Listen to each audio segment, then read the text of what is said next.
Hi అండి అందరికీ. అందరూ ఎలా ఉన్నారు? ఐ హోప్ అందరూ బాగున్నారని అనుకుంటున్నాను. ఈరోజు మరో కొత్త అవుట్‌ఫిట్‌తో మీ ముందుకొచ్చాను. యాక్చువల్లీ ఇది శారీ క్లాత్, కానీ దీన్ని మేము లాంగ్ ఫ్రాక్ లాగా కుట్టిపించాము. ఈ అవుట్‌ఫిట్ మీద నేను కాటుక అండ్ ఐలైనర్ వేసుకున్నాను. అండ్ ఒక బ్లాక్ స్టిక్కర్ కూడా. నాకు బ్లాక్ స్టిక్కర్ తప్ప వేరే స్టిక్కర్స్ అంత సెట్ అవ్వదు.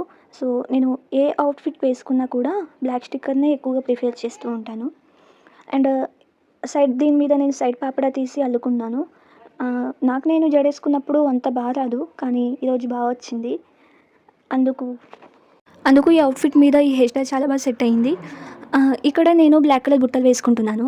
అండ్ బ్లాక్ కలర్ బ్యాంగిల్స్, ఒక చేతికి బ్యాంగిల్, ఇంకో చేతికి బ్రాస్లెట్ వేసుకున్నాను. అండ్ ఒక సింపుల్ రెడ్ కలర్ చైన్ కూడా వేసుకున్నాను. నేను లిప్స్‌కి ఎప్పుడు లిప్స్ గ్లాస్‌నే యూజ్ చేస్తాను. ఎందుకంటే లిప్స్ గ్లాసే నాకు అనిపిస్తది. సెట్ అయితది కూడా. అండ్ ఫైనల్లీ ఈ డ్రెస్ మీద వచ్చిన చున్నీని సెట్ చేసుకున్నాను. యాక్చువల్లీ ఈ చున్నీని మడత చేసుకోకుండా ఫుల్ లెంగ్త్‌లో వదిలేద్దాం అనుకున్నాను. కానీ మడత చేసుకొని వేసుకుంటే క్లాసిక్ లుక్ వస్తదని అలా మడత చేసి వేసుకున్నాను. And here is the final look. ఎలా ఉందో చెప్పండి. And thanks for watching. Bye.